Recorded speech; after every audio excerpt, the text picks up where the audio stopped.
Good morning and welcome back to Wishwell Farms for another big Saturday farmers market day. I have not started packing any of the trucks or trailers yet. I just walked out from the house and it is a very cool August morning. Approximately 55 degrees.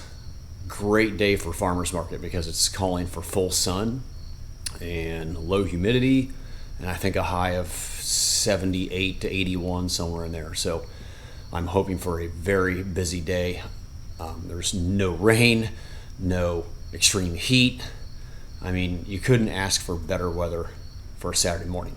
And that's one thing I wanted to touch on real quick. We have been extremely blessed this year to not have bad weather on Saturdays. I think we've had rain, partial rain, not even a full rain the entire day on Saturday, maybe 2 Saturdays over the last 20 weeks or however long this season's been dragging along. It's starting to seem like a long season. But we have peaked, and I can feel us riding the downhill slope into Labor Day. It's August 10th, and this is the same thing that happens every year. Right when it's peak produce season for a vegetable grower, you know, our watermelons are on, our field tomatoes are starting to come on really good. Everything is in the height of its growing season during the summer. And unfortunately, when that happens, it's also when our season has peaked as far as sales go at farmers markets and our roadside stands. And you can just feel it. I can sense it. Our sales are starting to slowly wane. And, you know, kids are getting ready to go back to school, so there's a lot of other things on people's minds other than going to farmers markets. And that brings up another point. We're going to start losing a lot of our help. Next week is our last good week of having all of our help here.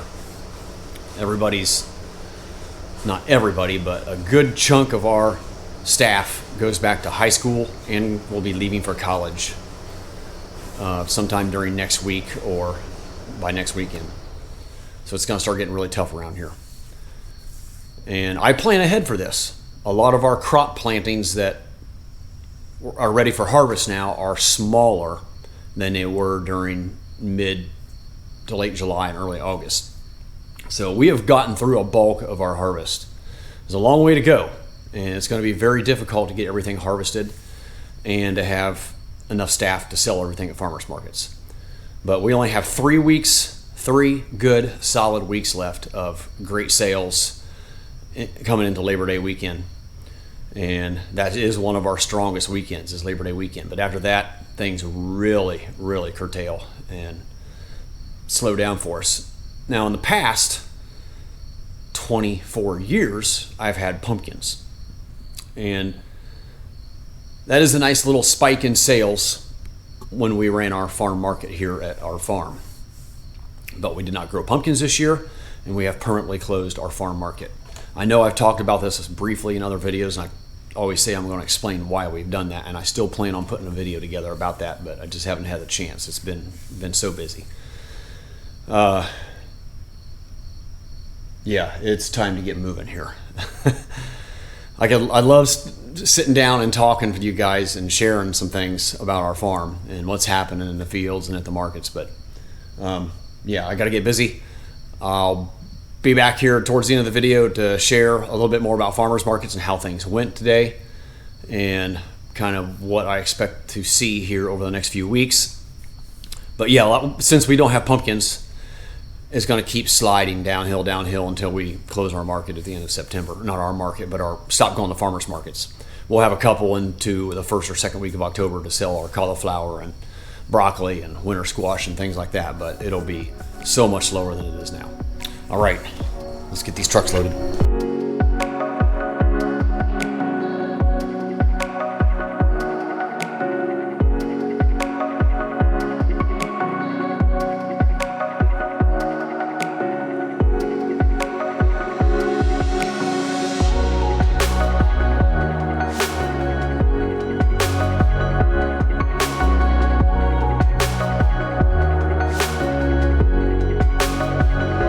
All right, our very first truck of the morning is completely finished and ready to pull out to go to the Worthington Farmers Market. Took me less than a half hour to get it ready. It is 5:08. He doesn't leave till 5:45. So I always have plenty of time to get him ready. It's just getting these other ones, 3 more trucks and 2 more trailers done by 6:30 when they all pull out. So that time is going to come up quickly. I have complained in the past a little bit about how stressful this is and difficult for me to get it all ready in time, and that it would be nice to have a helper. And many of you have commented about how it's ridiculous that I don't have a helper out here helping me load these trucks. This brings up a point I want to elaborate on a little bit. So even though most of the planning for what these trucks are going to get are done yesterday morning before I harvest, or even last night before I finished up for the day, I look back on previous year's records, and that helps me gauge what I should put on these trucks. It's not a guessing game.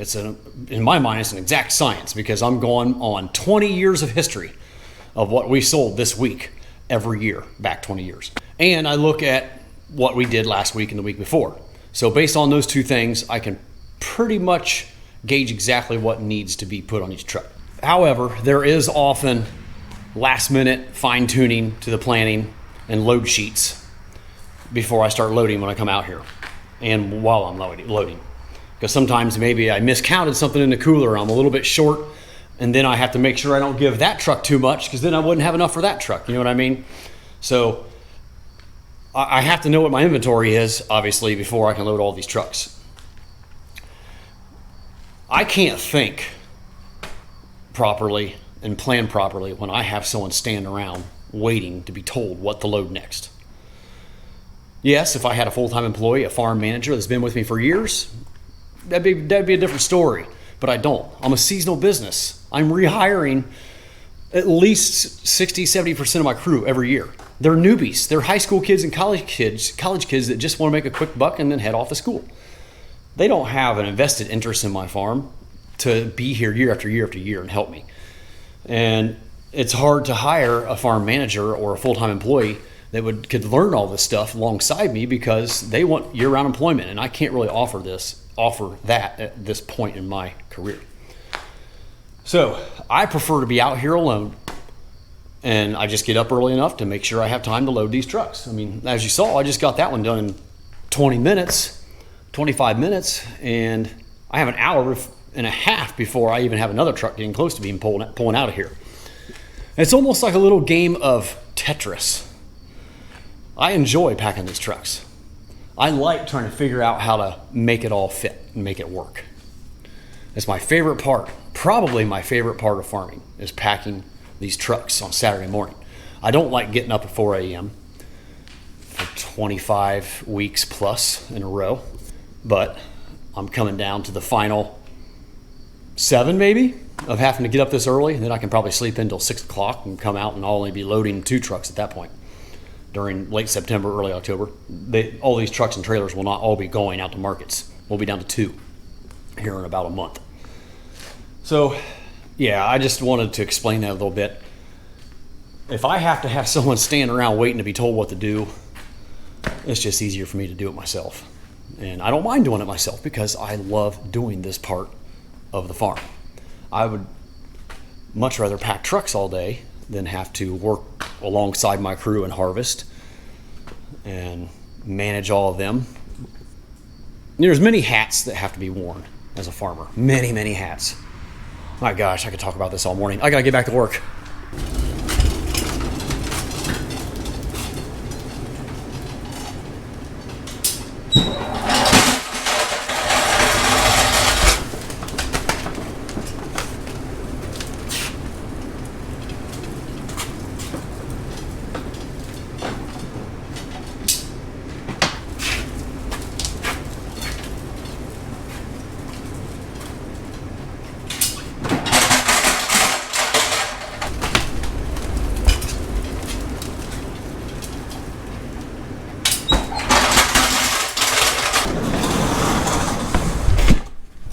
All right, I brought corn and beans out for the next 3 trucks. So I basically got 3 stacks of 20 tubs for the next 3 trucks. all of their beans. And one of the trucks is going to get more like 30 tubs, or at least 28. So there's the other 8. Before I start loading those, I'll show you real quick what the big Worthington truck has in it for the day. I was planning on having a massive bright shop light to show you guys everything in detail, but at least I got my headlamp. I'll be able to see a little bit. What I really need is a really nice light for the top of this GoPro. All right, we got about 60 watermelons, a peck of jalapeno peppers, our salsa, garlic, and maple syrup. By the way, my brother makes, I think 6 flavors of maple syrup in addition to the regular maple syrup. Then we have our tote of goodies with more garlic inside here. And when I say tote of goodies, what I'm talking about is everything it takes to run a farmer's market. Tablecloths, wet wipes, paper towels, business cards, tape, markers, pens, credit card paper, scissors, all that good stuff. All right, let's finish up with the produce next. 6 tubs of zucchini. My daughter picked a tub of okra. It's a little bit on the big side, but we'll see if it sells. 1 stack of cucumbers under the okra, 1 stack of 3 tubs of bell peppers, and a stack of eggplant. I think we have about 30 boxes of field tomatoes back there. No more hydroponic tomatoes. We're on the field tomatoes now. And then those empty crates right there are just for propping up our sweet corn off the ground. 45 tubs of sweet corn, 13 bushels of beans. I think that's all the produce in here. And then across the top we have our price card signs, corn bags, rolled bags, quart containers for displaying our little tomatoes and green beans, hot and sweet pepper relish, corn bags, scales, money box, and credit card machines. 2 10 by 15 tents and 1 third tent. It's just a 10 by 10 for rainy days to give us more coverage. 3 bag racks. I believe that's everything, and that is what it takes to run 1 truck, 1 farmer's market. That is all replicated in our other 3 trucks and 2 trailers. One more thing that I haven't shown for quite a while are our 5 load sheets here, spreadsheets. So after I load all the trucks, I will put the clipboard in the front seat so the market staff can fill that out upon the completion of their market, and that way I can look back on that to know how to better load next time. It's done every week, every summer for the last 24 years. So I have pretty precise records to know exactly how the market has grown or went downhill. And that helps me pack almost a perfect truck every time. Now this year is a little bit of an anomaly, and I'm going to elaborate on that a little bit at the end of the day. I have some thoughts on the farmers markets and this buy local movement craze that has just been unbelievable for the last 15 years, something like that. Yeah, it's not quite as crazy as it used to be, and I'll share my thoughts on that at the end of the video, so stick around for that.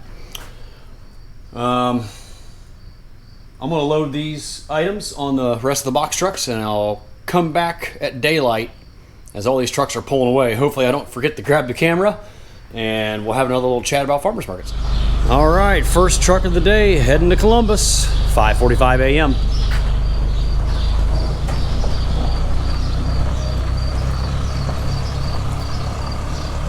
That is our only market that starts at 8 a.m.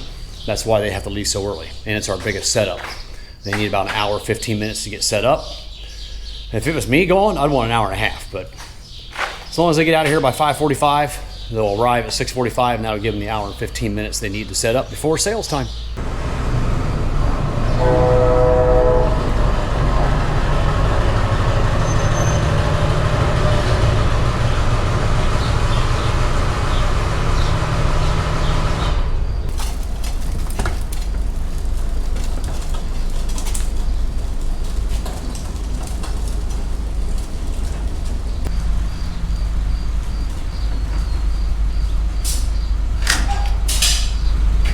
All right, I got all the box trucks done. Two of them are getting ready to leave. Three of them are getting ready to leave here in the next couple minutes. Pulled them out of the barn, just get them out of the way so I can have this trailer ready to pack. She leaves in about a half hour. I got 20 tubs of corn to get on this trailer, and then you know, all the other veggies, cooler veggies, zucchini, cucumbers, peppers, and beans. But all the melons and tomatoes are already loaded on both trailers, so that makes it a little bit easier on Saturday mornings. It is just about 6:30. I'm gonna get this trailer finished up and then work on the other trailer that goes to our satellite location. This one goes to our hometown farmers market called the Logan County Farmers Market, just down the road about 4 miles. All right, things are going really good this morning. No complaints, haven't had any hiccups except one stack of corn spilled on me because it wasn't latched in right on the bottom tub. I was able to save some of it as it fell. It might have been captured at the very end of the time lapse, I'm not sure. But other than that, everything's went smooth, and man, are these temperatures comfortable. I'm almost cold. There goes the next truck to market. This is the Powell truck, a suburb just north of Columbus, south of Delaware. And we got the Clintonville truck ready to roll. My daughter's in that one with one of our neighbors who helps out. And the one that's going to Powell is actually picking up her helper in Marysville, where our satellite trailer sets up. So she's by herself right now, but she will have a helper. And we have the third truck of the morning heading out to Columbus. This one has my daughter and our neighbor Zeke heading off to Clintonville, a little city within Columbus, close to the Ohio State campus.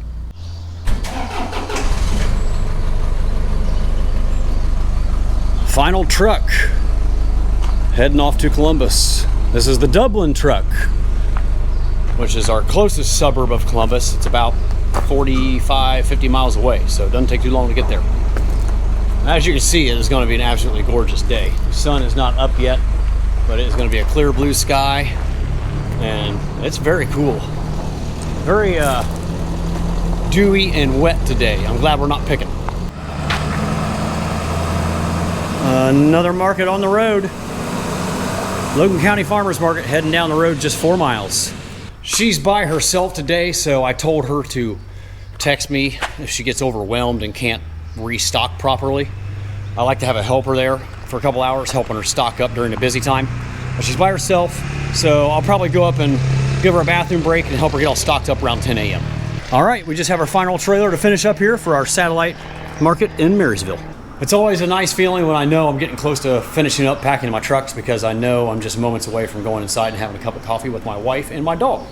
Let me take you in the cooler and show you what we got going on in here. Turn off these noisy fans for you.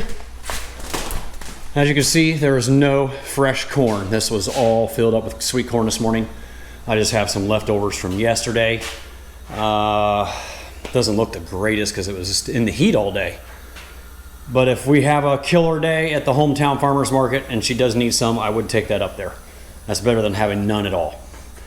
This is just some cucumbers and zucchini that we picked yesterday back there, and the day before right there. A couple stacks of old corn we're gonna have to get rid of. Here's our fresh green beans. Always like to have a couple on hand. Our last flat of blackberries for the week. That'll go in the trailer. And I got a nice pile of peaches here. I think we're going to take 5 out with us to the trailer. And I just got to top all these things off and roll it out to the trailer, load it up, and get her on the road.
All right, I am officially done packing for this morning. 3 hours and 10 minutes, almost record time. I'll give you a little walk around on this trailer and show you what we're taking to our satellite location today. We are in between cantaloupe patches. We're about 3 days away from a good pick again, so I had to purchase a bin of Indianas. They still look pretty nice. We do have our own seedless watermelons on here now. This is our corn table that folds down. If you haven't seen this trailer before, we tip that down, and that's where we can dump about 7 or 8 tubs of sweet corn. We have 5 boxes. There's only 4 on display, but I dumped another one on top of all those. So we have 5 boxes of peaches. These are grown by Champagne Berry Farm, just down the road about 25 miles from us. Good friends of our family. We sell some of our softer peaches for half price. My brother's large hard-neck garlic. We don't sell very many eggplant, that's why I only put a handful in there. I have some beautiful jalapeno peppers. And she's only got 20 tubs of corn today. So we're starting off with these 6. As you saw me loading earlier, the entire trailer is full of more corn, and then another 4 back here. So last year and prior years on a Saturday, we would need 30 tubs of corn, but corn sales are off a little bit this year at our satellite stand. So we're just sending 20 today, but if she does have a good day, I'm sure someone from Columbus, one of the 4 trucks, will have a little leftover.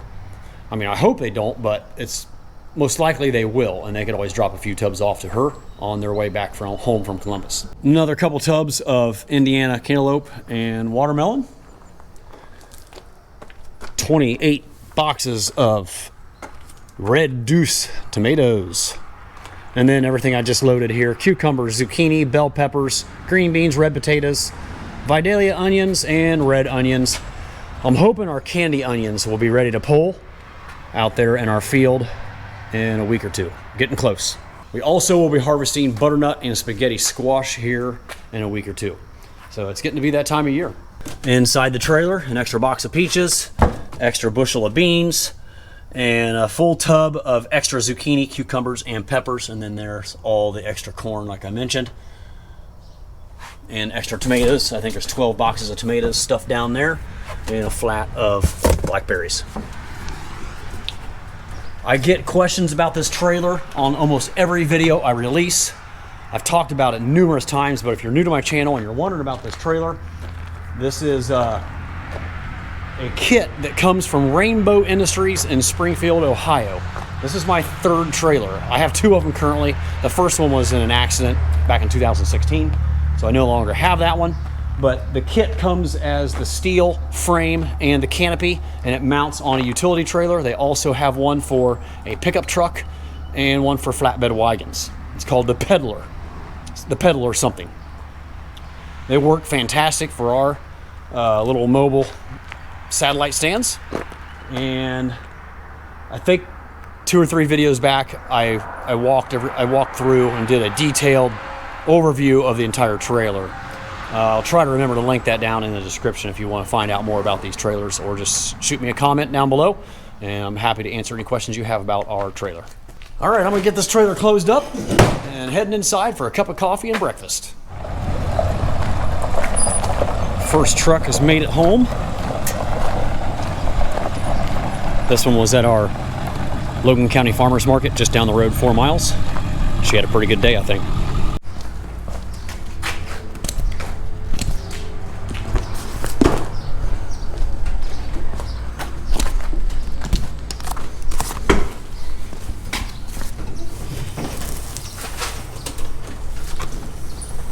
Couple tubs of corn left. Tomatoes didn't do too hot. I don't know. Looks like. I think a lot of people have their own tomatoes. Yeah. Plus these weren't very ripe. They're a little rough looking. They were just the start of the field tomatoes. Melons did fantastic. Not 1 melon left. And I brought her up a 4th bushel of beans. Looks like we still got about 1.5 left there. Not bad. Just finished my lunch and I'm just out here waiting in the barn for the trucks to roll in. It's 1 p.m. and I'm pretty sure Clintonville and Powell will both be rolling in here at any moment. Worthington was probably going to roll in at the same time, but they had a bushel of beans left, and my Marysville trailer was completely out. We had a couple big purchases that cleaned her out today, so I had my son, who's at Worthington, Gavin, stop at Marysville, stock her up on beans, give her a bathroom break, and then he'll be coming home right behind Clintonville and Powell. So hopefully we can get those 2 trucks unloaded and out of the way before Worthington gets here. So I wonder who's going to arrive home first. Will it be my daughter from Clintonville or Sela from Powell? I think it's going to be my daughter, because Sela had to drop off her helper in Marysville, so that probably slowed her down about 5 or 10 minutes. Oh, I did fail to mention that I spoke with most of the market staff, and it sounds like sales were really, really strong today. I don't know how much corn everybody has left. That's the one thing I forgot to ask about, but everything else is pretty much cleaned out. We'll probably be bringing home a little bit of corn and tomatoes. First truck from Columbus is rolling in. Who is it? I was right. It's my daughter from Clintonville and her helper Zeke, our neighbor. All right, we just finished unloading. Sorry I didn't film any of it. Sometimes it just gets a little bit hectic, and it's hard to remember to always have the camera running. The Worthington truck is all unloaded. Clintonville, Powell, and Dublin all out there unloaded. We had a really good day. I'll take you in the cooler and show you what we had left. That was already there. That was some old corn from yesterday. So this is what we brought back from about 800 dozen. Not too shabby. There's probably 50, 60 dozen there. A couple partial tubs of eggplant. Oh, looks like about 3.5 bushels of beans. My daughter had 4 or 5 tubs of okra like that, and only have 1 left. I combined them all. And I think we brought back 2 loads of peppers. So really good day. Joel, how did your salsa do today? Or have you had a chance to do the inventory? Mine did really good. I sweetened it up a little bit with some more honey. So I think it maybe help. You got to put some of that artificial sweetener in there. There's something about putting sugar in salsa. People like it better. It's crazy. So you're using honey now. Honey. I've been using honey for years. Okay. Fresh, real, raw honey.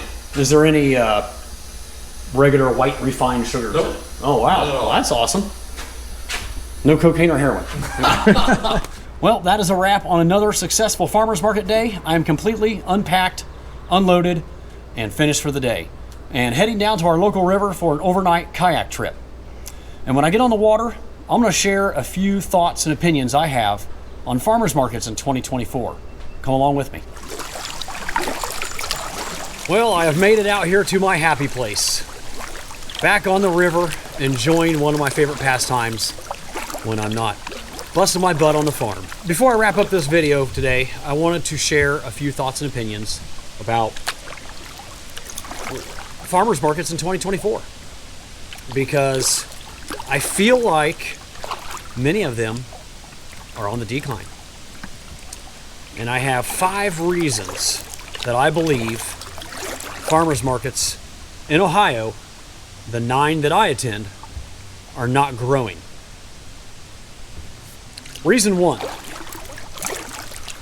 Ever since the pandemic and COVID and all that, a lot of people were scared, and they started learning how to grow their own food, having gardens. More people started homesteading. So I think now that we're a few years post-COVID, people have perfected that or learned how to do it better, and more people are growing their own food in their own home gardens. So I think that has taken away a little bit of some of our farmers market sales from the public coming and shopping for the produce they want because they don't grow it, but now they're growing some of it.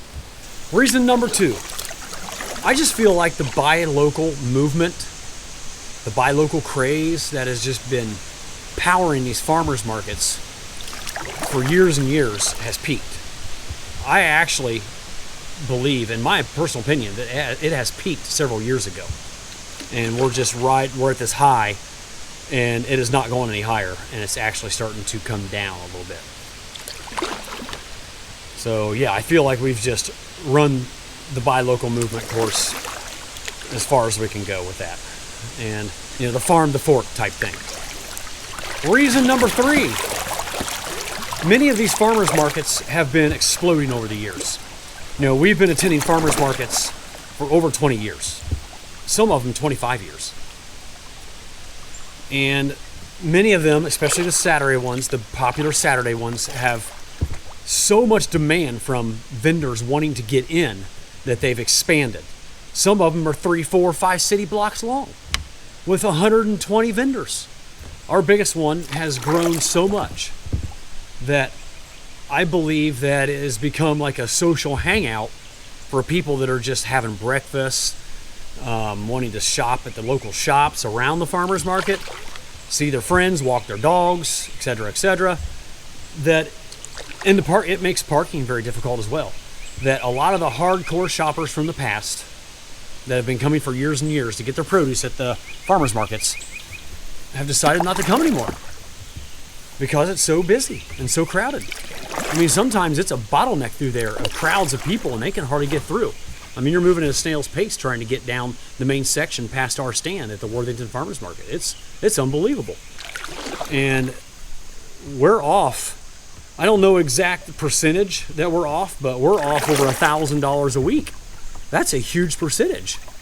You know, on a market that normally does about $5,500 if you're off almost $1,000, that is huge. I don't think it has anything to do with lack of quality of our produce, or maybe customers had a bad experience and word of mouth has spread. Hey, don't go shop at Wishwell Farms, they have bad produce. You know, I don't think it's that. We pride ourselves on having the utmost quality of our produce.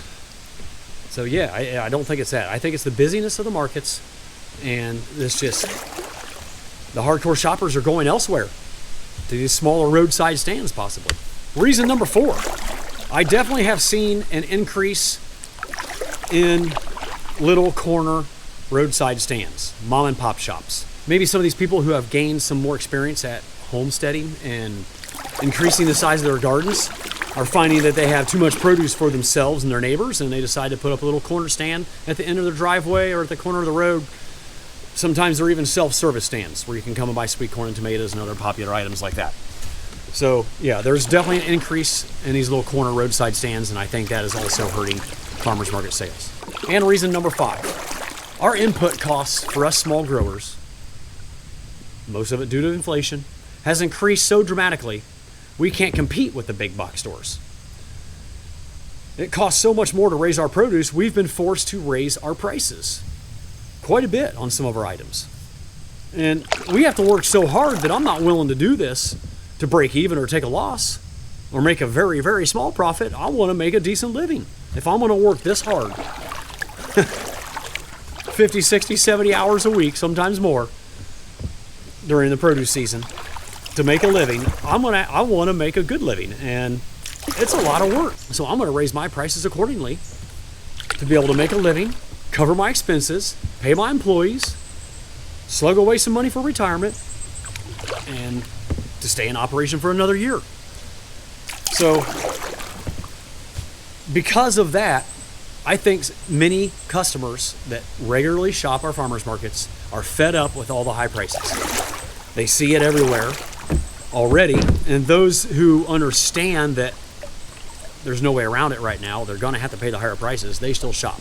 But there are some people that are just fed up with the higher prices, and they're not going to come to the farmers markets and maybe buy that higher quality produce for a premium price because they'd rather just go to the big box store where they can get cheaper produce. So I think that's a big part of it. So for those 5 reasons, we are definitely seeing a decline in some of our farmers markets. Actually, out of our 9 locations, only one of them is holding steady and maybe even increasing a little bit. And that is the one that is just down the road from our biggest market. And they don't allow dogs. Maybe that plays a part of it. I don't know. Maybe some of these other markets are so busy with so many people and all their dogs that customers have migrated to this one market at Clintonville, which is in between Worthington and Ohio State campus. Clintonville market is killer this year. It is holding steady and has actually maybe increased a little bit. But all my other 8 locations, they're holding pretty steady, but I definitely see a decline in many of them. Alrighty folks, there you have it. My 5 reasons for why I feel like farmers markets have slightly declined in 2024. By the way, I've had many people comment in the past wondering what I do for fun when I'm not working on a farm. I enjoy kayak camping.